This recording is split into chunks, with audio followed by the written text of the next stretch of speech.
नमस्कार, मैं हूं निवेदिता।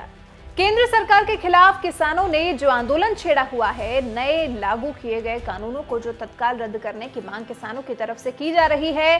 कई दौर की बातचीत भी की जा चुकी है, लेकिन फिर भी हालात जस के तस हैं। आंदोलन बल्कि अब और ज्यादा बढ़ता जा रहा है। शुरू में जो किसान इस आंदोलन का हिस्सा नहीं थे, वो किसान भी अब इस आंदोलन में शामिल होने के लिए देश के कोने कोने से आकर दिल्ली में घुसने की कोशिश कर रहे हैं।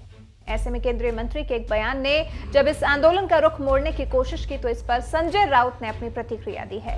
शिवसेना के प्रवक्ता संजय राउत ने एक तरह से केंद्र सरकार को नसीहत दी है। पाकिस्तान और चीन के किसान आंदोलन में शामिल होने वाले केंद्रीय मंत्री के बयान पर ही शिवसेना प्रवक्ता संजय राउत ने सुझाव दिया है। संजय राउत ने कहा कि अगर केंद्र के एक मंत्री ये जानकारी दे रहे हैं कि ये जो किसान आंदोलन चल रहा है, इसके पीछे चीन और पाकिस्तान का हाथ है, तो रक्षा मंत्री को तुरंत चीन और पाक पर सर्जिकल स्ट्राइक करनी चाहिए। अगर केंद्र का एक मंत्री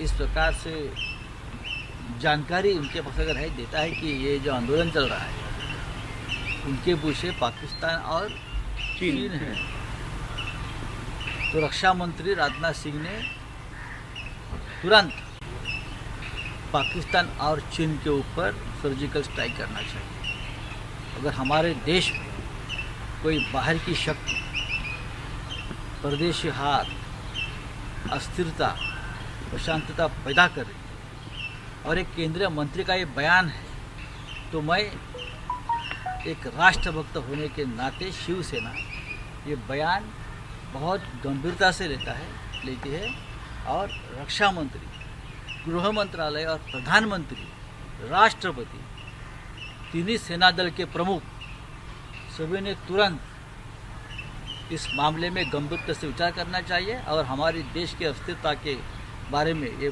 गंभीर मामला है और तुरंत चीन के ऊपर सर्जिकल स्ट्राइक पाकिस्तान के ऊपर करना है। दरअसल केंद्रीय मंत्री राव साहेब दानवे ने बुधवार को दावा किया था कि 3 नए कृषि कानूनों को वापस लिए जाने की मांग को लेकर जारी किसान विरोध प्रदर्शनों के पीछे चीन और पाकिस्तान का हाथ है। दानवे ने आरोप लगाया था कि सीएए और एनआरसी को लेकर पहले मुसलमानों को गुमराह किया गया, लेकिन ये प्रयास सफल नहीं हुए। अब किसानों को बताया जा रहा है कि नए कानूनों के कारण उन्हें नुकसान होगा। दानवे महाराष्ट्र के जालना जिले के बदनापुर तालुका में कोल्टे तकली स्थित एक स्वास्थ्य केंद्र का उद्घाटन करने पहुंचे थे। तभी उन्होंने चीन और पाकिस्तान के किसान आंदोलन की साजिश को लेकर अपनी शंका जाहिर की थी। उन्होंने कहा था, जो आंदोलन चल रहा है वो किसानों का नहीं है, इसके पीछे चीन और पाकिस्तान का हाथ है। इस देश में मुसलमानों को पहले भड़काया गया। उन्हें क्या कहा गया? एनआरसी आ रहा है, सीएए आ रहा है और 6 महीने में मुसलमानों को इस देश को छोड़ना होगा। क्या एक भी मुसलमान ने देश छोड़ा? केंद्रीय मंत्री ने आगे कहा कि वो प्रयास सफल नहीं हुए और अब किसानों को बताया जा रहा है कि उन्हें नुकसान सहना पड़ेगा। ये दूसरे देशों की साजिश है। हालांकि मंत्री के इस दावे के पीछे के आधार के बारे में कुछ पता नहीं चल सका और अब इस पर संजय राउत ने केंद्र सरकार को नसीहत दे डाली है।